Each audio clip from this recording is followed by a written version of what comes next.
Hey, have you ever done everything right and still ended up in what seemed like a pit? Still ended up forgotten by the very people that you helped. And now you're sitting there wondering, where's God in all of this? There's a man in the Bible named Joseph that asked the same question.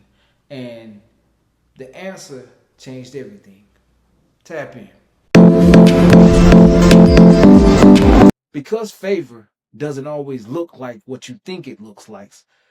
Sometimes favor looks like a pit first. Genesis 37 through 41. Joseph, the son of Jacob.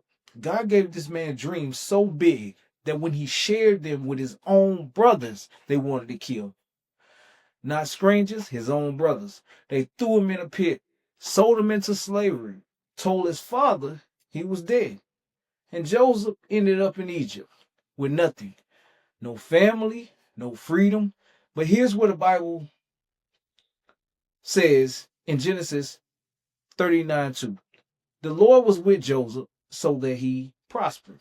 He was a slave, and God said he prospered. He had been betrayed by his own family, and God said he was with him. That right there tells you everything about how God and his favor actually works. So here's what's happening in today's world. People have completely redefined in today's society what favor actually looks like. Favor means the big house right now. Favor means the viral moments right now. Favor means everything going smooth and according to plan right now. And the moment that things get hard, the moment the pit shows up, people say, God has forgotten. They act like Jesus when he was on the cross. They be like, hey, why have you forsaken me? And then they walk away from the faith. They start questioning everything. But see, Joseph was in the pit and favor was on his life simultaneously. He was in Potiphar's house as a slave, and God was prospering everything he touched. He was in prison, falsely accused. And the Bible says God showed him kindness and granted him favor with the prison warden. Favor was present in every single low point. It just didn't look like what everyone expected. Here's what most people miss about Joseph's story. Every low point has a purpose. The pit prepared him for Potiphar's house. Potiphar's house prepared him for the prison. The prison prepared him for the palace. And none of it made sense until he was standing in front of the Pharaoh, interpreting dreams that nobody else could touch. What his brothers meant for evil, God was using as a curriculum the entire time. Genesis 50:20. It says, you intended to harm me, but God intended it for good. Not eventually good, not good after years of therapy and processing. God was working it for the good the entire time, even in the pit, even in the prison, even in the silence. Here's the specific trap that Joseph's story exposes. Most people want God's favor without Joseph's process. They want the palace without the pit. They want the promotion without the prison.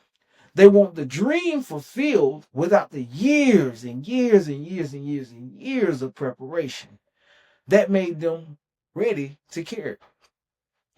And here's the dangerous part. If God had given Joseph the palace before the pit, Joseph would not have had the character to sustain it.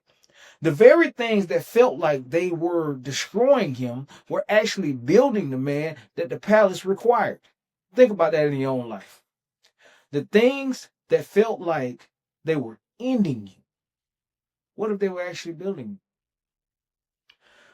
What if the pit you're in right now is not your ending, but actually your preparation? I know what it feels like to be in a pit that someone else threw you in. To be doing everything right and still seem to be losing everything. to help people who turn around and forget you even existed. And I had to learn, yes, Lord, I had to learn the hard way that favor doesn't always announce itself. Sometimes it's silent. Sometimes it looks like a loss, but it never stops working. Here's what I love about how Joseph's story ended. Genesis 41. Pharaoh had a dream that nobody could interpret. And then after years of silence and waiting, the butler finally remembers Joseph. And Joseph goes from the prison to the palace in a single day. Like literally in a single day. That's how God moves when the preparation is complete. He doesn't ease you into your destiny. He shifts you suddenly. One conversation, one phone call, one open door, and everything changes. But only after the process has been completed. Only after the preparation has been done. Joseph was 30 years old when he stood before Pharaoh. He spent years in the pit. I can't even imagine what that felt like. Joseph's favor was working every single day of those years he spent in the pit, quietly, steadily, purposely, in the pit, in the house, in the prison. God was working the entire time. And then suddenly everything that had been building finally broke open like a dam, right? Psalms 105:19, I believe. It says, it's speaking directly about Joseph, and it says, until the time that his word came to pass, the word of the Lord tested him. The word of the Lord tested him. The same God who gave Joseph the dream was the same God overseeing the test. Your dream and your trial are not opposites. They're the same plan working from two directions. Trust God. Faith plus works equals